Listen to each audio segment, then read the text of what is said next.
Part of the fun of being the voice of the Bobcats for 13 seasons has been all the interviews and interactions with our student athletes for our radio network and Bobcat TV as well. And we're glad that TS Tech has jumped on board to join us for the post-practice seat from TS Tech. I'm Russ Eisenstein, joined by Dwight Wilson from Bobcat Basketball. Dwight, how are you? I'm good. How you doing? Doing great. You're off to a 4-1 start. There's been so much buzz about this Bobcat basketball team. What has it been like to be 4-1 and get all the national attention that you guys are getting? It's been a lot of lessons. We've been battle tested. We've been pushed to the brink. Some games we had it going, some games we had to come from behind. It's been a lot of lessons. Coach Bowles' biggest agenda is getting better every game, and I feel like we've gotten better every game, and that's why we're playing so good. And then our attention to detail on the scout and then the preparation and the defensive energy that we can bring and coming in and trying to potentially shut teams down and run them out of their actions.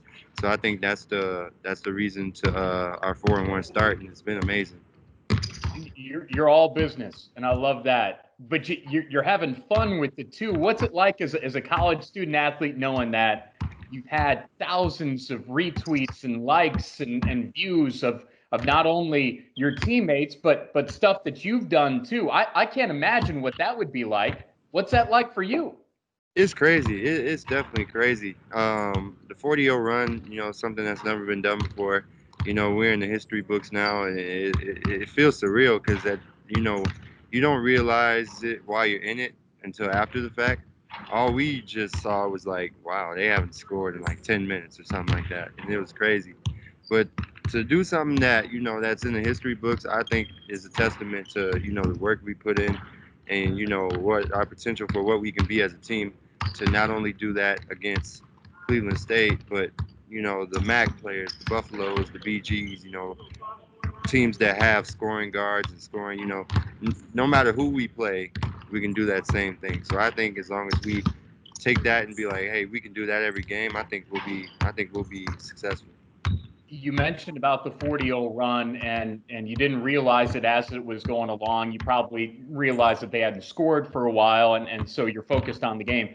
I wonder though, for a guy that's a double-double machine like you can be, the stats you put up at James Madison, those 15 rebound games that you had, and the double-doubles over the past two games here with Ohio.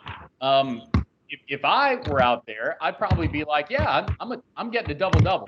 I got it. I know I got it. Do you realize when you're doing it that, yeah, I probably got over 10 points, and yeah, I probably got over 10 rebounds? It's crazy. I asked one of the managers how many boards I had. I think at one of the media timeouts, but I think personally, I set out to get a double double because it lets me know that I'm doing my job on offense and defense. And I'm being sharp on offense and making shots and creating energy and taking pressure off JP and all those other guys. And then on defense, making sure I'm limiting them to one shot and I'm getting some extra possessions on the offensive end. So I think it's getting double doubles is great, and usually when I get those, the team ends up in a W. So if I can tell myself, hey, I'm going to go out here and get this, and then put us in a position to win, then I'm going to do that every game. That's the perfect answer right there. The team is the composite of the individuals, and the individuals are the team. Um, it looks like you can rip the rim off if you wanted to. The punch dunks, the thunder dunks that you bring to the table are just awesome to see through 5 games. But you also have this kind of I'm not going to say gracefulness. I don't know if that's the right word, but you could be gentle around the rim too. Tell us your thought process about, all right, this time I'm going to rip it down, and then this time maybe I'm just going to gently put it in there. Uh, the Duncan, it's always been there, but this year has been more. It's been more evident this year, and I have to thank the coaching staff and our dietitian Jason White, for transforming my body and helping me, doing extra runs after practice and stuff, so I can be in the condition to do those dunks in game and have the confidence to go up there and know it's not gonna rim out or something like that. So just because it boosts our team and it boosts our energy on defense. And as far as being able to have touch is I've it's something that I've always worked on ever since I was, a young player. So making sure that, I'm not being one dimensional, and as of right now, team's gonna think, oh, I'm just gonna circle around and dunk it. But then, when they try to take that away, then I'll have my, my jump hooks and everything else. So it's nice to know that, I have many different things to go to, and I can help the team in different ways. Yeah, a complete post player. I asked Armani Rogers from Bobcat Football about this, about transferring in a year like this, and transferring happens, for a variety of reasons, and you might go one place, but you don't have to deal with the pandemic in so many other years. And he transferred from UNLV here to Athens. You transferred from James Madison here to Ohio. What's it been like to be a part of this team now and to deal with new surroundings? And oh, by the way, there's a pandemic going on. The transfer process, it was, you kind of had to take a leap of faith. You couldn't take visits. You didn't know what the school was like. You couldn't meet the players one on one. It was definitely different. It's a lot of schools saying the same thing. Going through the process in high school, and again this summer. My mom refers to college coaches as used car salesmen, as she would say. But the thing that separated Ohio from the pack was obviously the legacy of Coach Bowles. Not as a player and a coach, and then the support staff he had behind him. Coach Thornton, Coach Barlow, Coach Ness, and all those other guys. I connected with them instantly. And then the players who reached out to me before they even knew me, like JP, London, Ben, Mason, they all reached out to me and told me, how great a school, OU was. And I looked at the conference as a whole, the MAC conference, because I have some friends that play at Buffalo, so I've known about the MAC conference. And then once I did my research and seeing a guard like JP, who was second in the country in assists, and a player like me, I was like, we could help each other out. Coming into where the culture of winning is there. They just need a big man who they can throw it inside to, and I was like, this is way too good of an opportunity to pass up. Well, we're glad that you're here. And I heard that you were a star in baseball too. A lot of times now, after Antonio Gates at Penn State starred for the Chargers for so many years in football, there's been the thought of, well, big men, athletic big men in college basketball can turn into NFL players. We see that with Mo Alley Cox from VCU. From the state that you came from, Virginia, go on and play for the Indianapolis Colts. Did you have any interest in football, or what was it about baseball that stuck with you? And could you be a two-sport athlete here, maybe?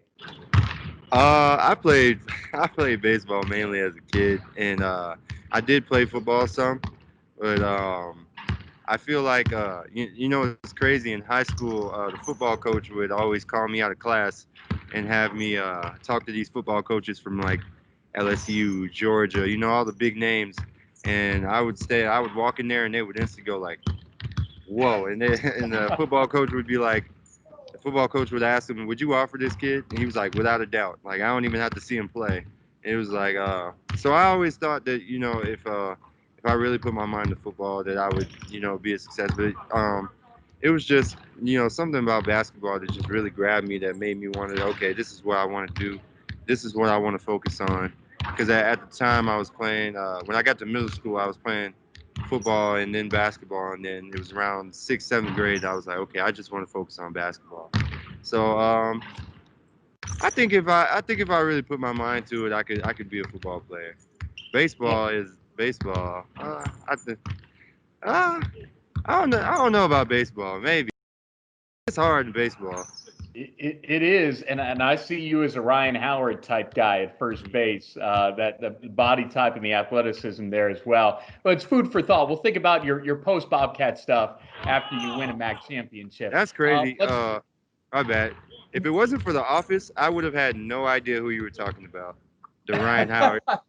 Ryan Howard, Hall of Fame type guy, Phillies. And there you go. Hmm. And you watch The Office. That's great. I'm a diehard Office fan. I like the earlier stuff more than the later stuff. But let's talk about the thing that's right in front of us, and that's Marshall and the Okay. rivalry against the Herd. What have you heard from people around here about that rivalry with Marshall? And they're a pretty good team. They're 3-0. And what do you expect on Sunday? I had no idea it was a rivalry until you told me. It's a big but one. Yeah. but based on the scout, we just went over the film today. You know, they got great guards. They have a good point guard, and then they have Tavion Kentz, who is pretty much their primary option. They run. They don't really run a lot of sets. A lot of NBA type offense. They space the floor so the bigs aren't under the basket. So you know our the gaps are going to be different. You know our talk has to be different. You know ball screen coverages, and it's gonna be interesting. You know, coach says they like to go up and down. So you know I think we just have to do the little things, take care of the ball. You know, make sure that we're rebounding, taking away some of their sets, and just staying focused. You know we're in their place. You know, they're 3-0 for a reason. You know, they're a good team. There's going to be, I think as far as the actions and the sets, we'll be fine. But as an indicator of yesterday, it's going to come down to, one-on-one. That's what teams resort to, my players against yours. And, you know, they're going to try to take us out of our sets and force them to play their style of play. But I feel like as long as we stay true to who we are, then we should be fine. And, let the dice roll, and go down there and handle business. Well, I think we got enough in this interview for a two-parter, and so we'll have to put it out probably in two parts. I really enjoyed the visit, Dwight. Thank you so much for being here and for what you're doing, and really enjoyed it. Thank you for having me. That's Dwight Wilson for Bobcat Basketball. I'm Russ Eisenstein, and that's a post-practice seat brought to us by TS Tech, and this is Bobcat TV.